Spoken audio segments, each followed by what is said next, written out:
You follow your dream. You do what you want to do because life is now. Life is now. We want to obviously be prepared for the future and do things that are going to secure our future for us. But at the end of the day, all we have is now. And if you have the dream and the passion to share music with someone or be creative in any capacity, whether you're an artist and you paint or you sculpt or you do woodwork, music, whatever capacity, if you have that passion and that drive and that determination, then follow your dreams. Because at the end of the day, what do we have?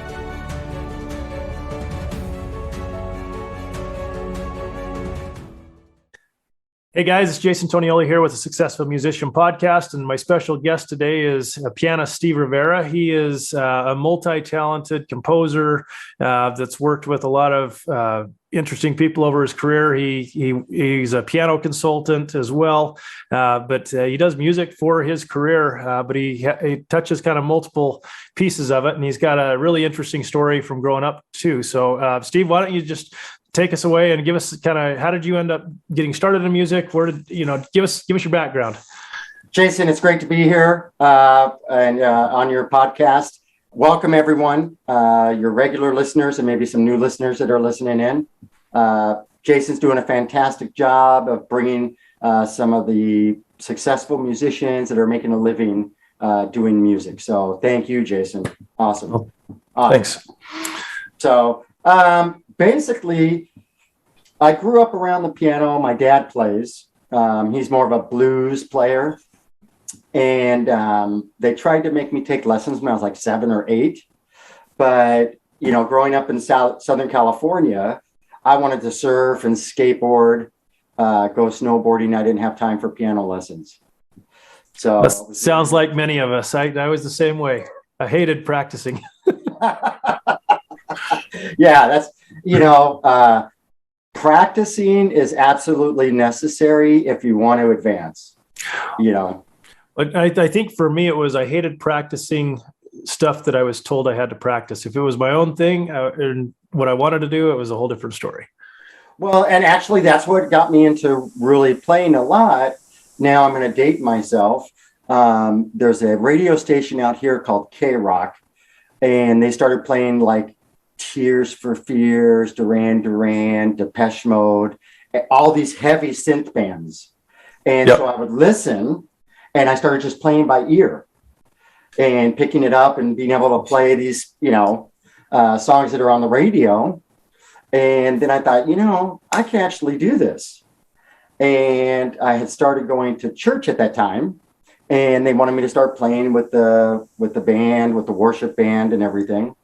And so I did that. So I learned how to read chord charts and play by ear. And so after high school, I thought, I'll go to college and major in composing and conducting, which is exactly what I did. Very cool. And so was there a specific moment in time when you decided, oh my gosh, I need to do music as a career, or that it hit you, that aha moment? Aha. That's a great question, because my musical journey has been very interesting. Like I said, I started going to college and majored in composing and conducting. Mm-hmm. And then after 3 years of college, I had the opportunity, because I started watching professional ice hockey. Okay. And for any of your listeners that were watching hockey back then, my first actual hockey game was going to a Los Angeles Kings game and Hartford Whalers. So that tells you how long ago it was. And I thought, oh my gosh, I want to play hockey. And since I've always been pretty athletic, I started playing hockey, and they announced that they were building the pond in Anaheim for the Anaheim Ducks. And I thought, I want to work for a professional hockey team. And I ended up becoming really good friends with the head equipment manager of the LA Kings. And a position opened up as an assistant equipment manager. And so I quit piano, I quit school, and started working for the Kings. So you didn't even finish your degree. Didn't even finish my degree.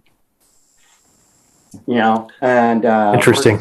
Worked for the Kings during the mid '90s when like Wayne Gretzky was there, Marty McSorley, Yari Curry, all of these legends of hockey. Very cool. Yeah, so I did that for about almost 6 years, and then left the hockey team and started playing piano again and played at Nordstrom's. Okay. And then, so how long did you do the Nordstrom's gig? Then was that like a daily thing? Was it every couple, the weekends? Well, that's an interesting story too. Is I was one of the younger pianists at Nordstrom's because most of the pianists that played there were older and retired, and maybe did like 1 or 2 shifts a week at one store. And so I went in and I did 2 shifts at a store, and then I thought I want to do this full time. So I started reaching out to other stores, and then I started playing at like 4 or 5 different stores every week. So it became a full-time job. And that's when I did my first initial album that I self-produced. And it actually played on the Muzak system throughout all the Nordstroms in the country. Very cool. Yeah.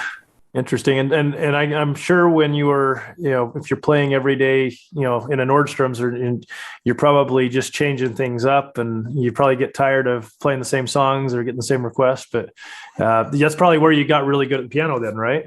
I have never, ever heard somebody say, hey, can you play that one song? I don't know what it's called or who wrote it, but it kind of goes dun, dun, dun, dun. Do you know it? Yeah, that was the most requested song.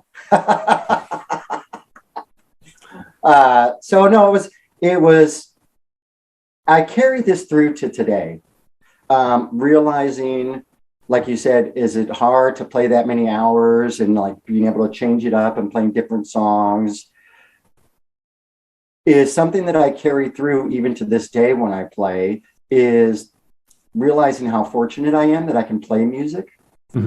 And that there might be somebody listening to me and hearing my music that has never heard me before, and they deserve to hear the same music that somebody else is who has heard me play before, which keeps me, conscientiously saying I want to play with as much energy or passion as I possibly can. Got it. Very cool. So you did the Nordstrom's thing, and then fast forward. I mean, what's happened in between? What are you working on now? Okay, well, let's see. I'll fast forward as quickly as possible. After Nordstrom's decided that they didn't want to have pianists in their stores anymore, so they got rid of all their pianos and all their pianists. And my older brother, before he passed away, had a very successful telecommunications and networking company. So I went and did IT for like 12 years. And anyways, did that. My brother unfortunately passed away. And so I decided I wanted to do music again, and just went on Craigslist and answered a couple ads for bands and for keyboard players for a band. And so I started playing keyboards. One of the first bands I played in was like this lollipop rock and roll kind of band. And we gigged out, and that lived its life. Then, of all things, I had somebody ask me if I wanted to play in their gothic metal band. Nice. Playing a heavy synth, and what's that band? I think it was like Essence or something. Anyways, it was this metal gothic dark band, and I would come out in a cloak, and then somebody else asked me to come and play at their restaurant. Okay. Totally different transition. So I started playing at the restaurant where I still play at today for about 11 years now. And after about 2 years of playing at the restaurant and starting to get back heavily into playing and practicing at home and relearning everything, I decided, I want to do another album. And so that is when I had became friends with Will Ackerman, who ran and founded Windham Hill Records. And we produced my first album, Dividing the Darkness, there. So. Got it.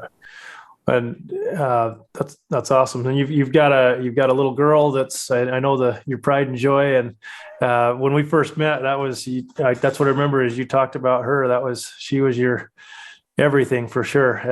I'm curious, as you've written music, so you've done 2 albums now, the original songs. Where do you find inspiration and ideas where do you feel like you get the best ideas and inspiration for your music? That's a great question. And I have my older daughter too, who's fantastic. She's with an airline in corporate doing training and what's called initial hires and current.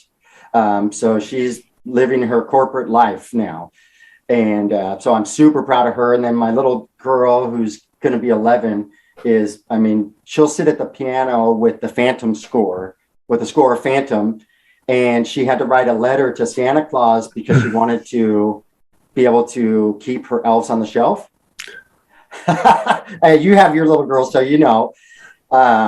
So she sits at the piano doing the Phantom score, teaching them the lead line, the vocal line. So yeah, she's amazing. So where I find my inspiration, I've been all over the place musically. And now with like Dividing the Darkness and Beyond Measures in Time, what I almost always say during interviews is ask me how would I self-describe my music? Where do I find my inspiration? Since I'm classically trained, with my albums though, I try to conscientiously have a restrained simplicity while still making it emotionally moving, and I find, and this leads into where I find my inspiration. If my life is chaotic and stressful, then a lot of the music that I'm going to put out there is dissonant chords and just a off tempo, something that's not syncopated, right? Because it's chaotic and it's not predictable.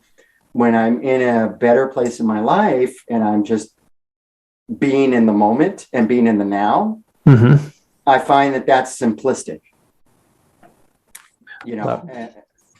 Does that make sense? Well, that makes a lot of sense. I think I think the emotional state you're in really dictates a lot of how your music comes out. So that makes total sense. So yeah, and that inspiration depends on if I'm working on a particular project. If I am working on, for example, when I did Beyond Measures in Time, if this whole idea was going to be like ology, the study of, which is why on the album cover, it's like a piano taken apart with mannequin hands. It has a watch on one hand, and then you see an hourglass. So it gives this distinction. And a lot of that is based on trying to put together things that normally wouldn't work, but making them work, and deconstructing it and coming to the music in this, not philosophical, but like I said, like a study of, like, why am I doing this music? Where is it coming from? How can I put it together? Contrast that with a musical that I mentioned briefly before we started. I'm writing a full production musical, and I'm writing the book and the lyrics and the music. And so coming into those, I'm writing it for a particular purpose. It starts at point A, and by the end of the song, it has to be at point B. Got it. So very cool. Well, I'm curious. So, especially so you lasted longer in the College of Music program than I did. I was also a dropout, but I think I lasted 3 days, and I switched over to the business and marketing world.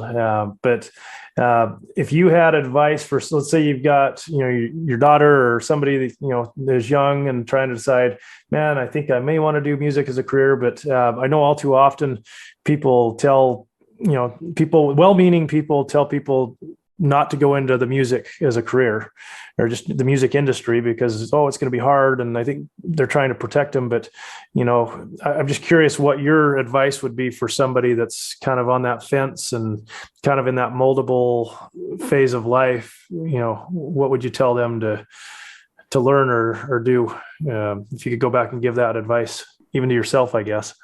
Well, no, that's a fantastic question. Without making it too long, I had to experience that with my older daughter, Rachel, who was going to college and majoring in the nursing program and wanted to become a nurse practitioner. Okay. And then her mom had passed away, my ex-wife, and then my daughter decided she wanted to travel the world and leave college. And I told her, you follow your dream. You do what you want to do because life is now. Life is now. We want to obviously be prepared for the future and do things that are going to secure our future for us. But at the end of the day, all we have is now.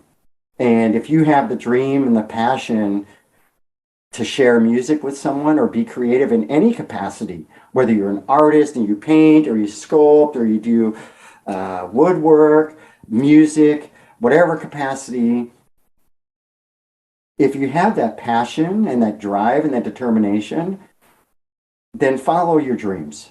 Because at the end of the day, what do we have? Yeah. I'm honestly, at the end of the day, if we're not doing the things that we love, this is our life right now. Our life isn't tomorrow. Our life isn't yesterday. It's right now is our life. And if we're not pursuing and doing the things that make us happy, then what's the point? You're going to live with a lot of regrets.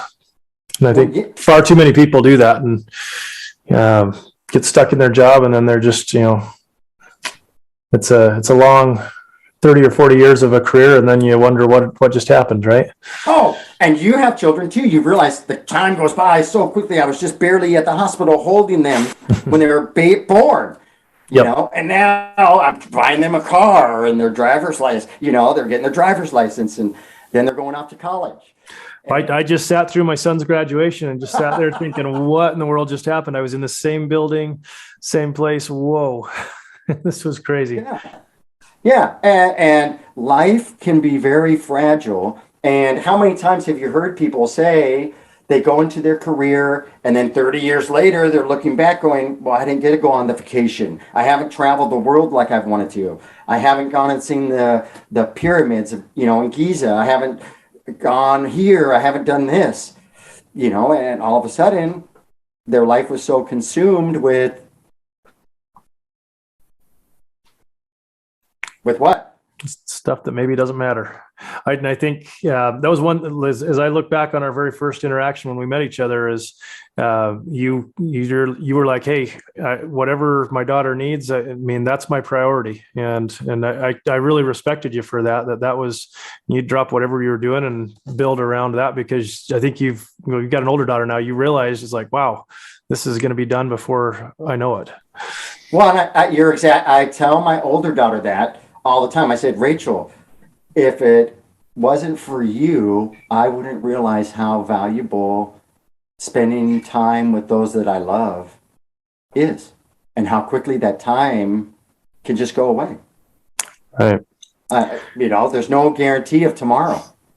And so anybody who's doing music or wants to do music or wants to go in that avenue, no matter what career path you choose, it's a challenge. Whether you want to be a doctor, an attorney, if you want to work as a CEO of a company, if you want to start your own company, all of that takes determination and time. And people are going to always, it's really funny because it's usually people who haven't succeeded that are going to tell you, oh, don't even try it. It's not worth your time. You need to go down over here and get a job that's sustainable, that's going to give you a future in a 401k. Right? Right. And look at people's 401k right now. Oh, we don't even want to talk about that. So it's a no fault of their own, and so then they have to look back from the 30 years that they've lived. Has it been fulfilling? So anybody who's looking to do music or art creativity as a career. It is a challenging industry to navigate, but it is well worth it, and you can absolutely succeed. And the thing that I would say has been the key to my success is having sincerity and being genuine. At the same time, realizing that I have a talent and creativity that is shareable and that people enjoy. Yeah. When outside of your family, I guess, when we just talk about the music side, what part of your music journey that you've been on do you feel like has been the most fulfilling, and why do you feel like that? Well, I'll give you one example. When I was recording my first album, Dividing the Darkness, and we're at the studio with Will and Tom Eaton, who's a fantastic engineer. We had other musicians come in, and like, so that first album has cello and violin and percussions and some vocals, and a few other instruments. And I have these award-winning artists coming in and saying, okay, Steve, what do you want to do here? How do you want me to approach the music? And what direction do you want to go? And so I basically, from humility, right, here I am working with these kind of talented professionals.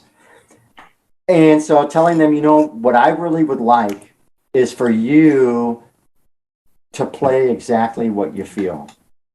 Whatever's feeling in here, whatever you're feeling inside, let that come out. And so, for example, the cellist, Eugene Friesen, phenomenal. He would play in the songs, and after he played, he literally would sit there for about 20 seconds in dead silence, contemplating what was just pulled from him.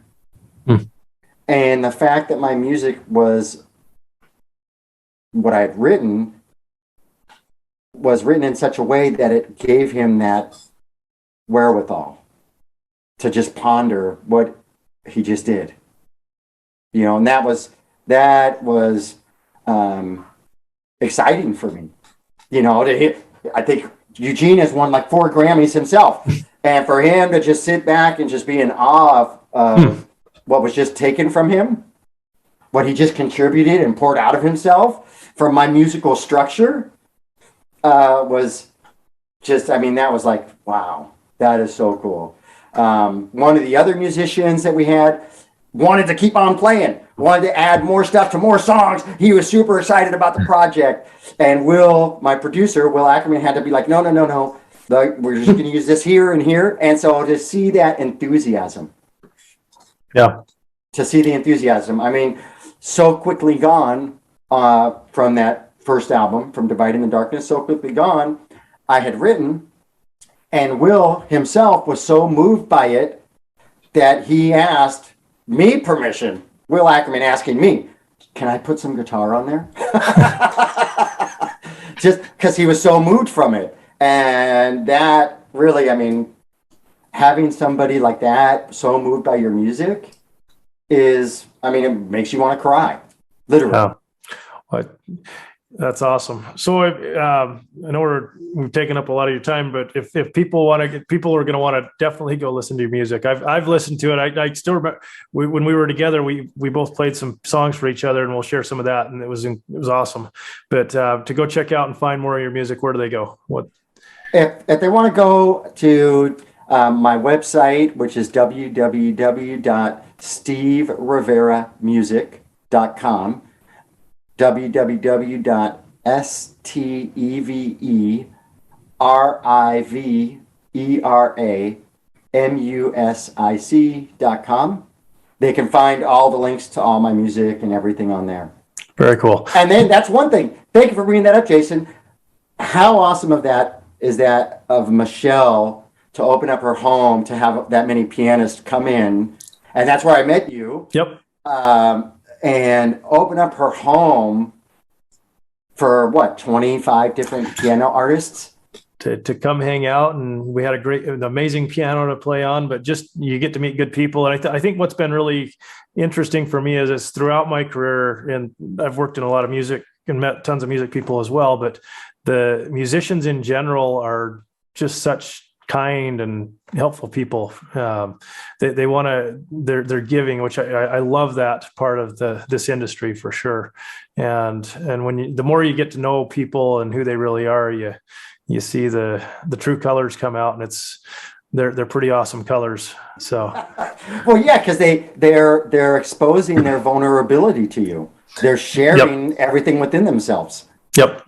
And I mean, you were there that night, as we were all sitting around the piano, and I took a turn playing a couple of my songs that were brand new and just open it up to feedback. And I mean, you want to like totally be exposed, feel like you're, it's just like, here it is, and give me feedback. And I think advice, I think that I learned from that night with you is, the more you can be willing to take input and advice, the more you're going to be able to grow. So if you want to get better, be willing to not only get advice from others, but self-critique, but don't be ashamed of who you are and what your music sounds like either. Don't try to be somebody else, be you. And I think that will always serve you well, whether it's in the music or whatever career somebody does decide to take. I think that don't be afraid to ask for help, because people do want to help and see you succeed. Well, you're absolutely right. And I would say that if you have confidence combined with humility, confidence with who you are and what you can do and what you can create, and the excitement and enthusiasm for that, but with humility. Yep. That's some great advice. Well, Steve, with that, definitely go check out Steve's music at steveriveramusic.com. You're probably going to plan on blocking out a good hour of your time, because you're going to probably want to keep listening to the CD or the album. It's really well done. So go check that out. And Steve, it's been a pleasure chatting with you. We'll have to get together and chat some more another time. Thanks so much. I look forward to it, Jason. Thank you very much. Hey, it's Jason here, and I hope you've gotten a lot of value out of this episode. Be sure to check out our show notes to learn more about our guest today, and if you'd like to support our podcast, there's a few things that you can do to help us grow. First, if you hit subscribe, it will help ensure that you don't miss a future episode. Second, if you'll share it with your friends on social media or send it via email or message, it helps us spread the word as well. And third, if you'll leave an honest review, it really helps with the algorithms so that other people can find our podcast. Finding success and fulfillment in the music industry is possible, and I look forward to seeing you on our next episode.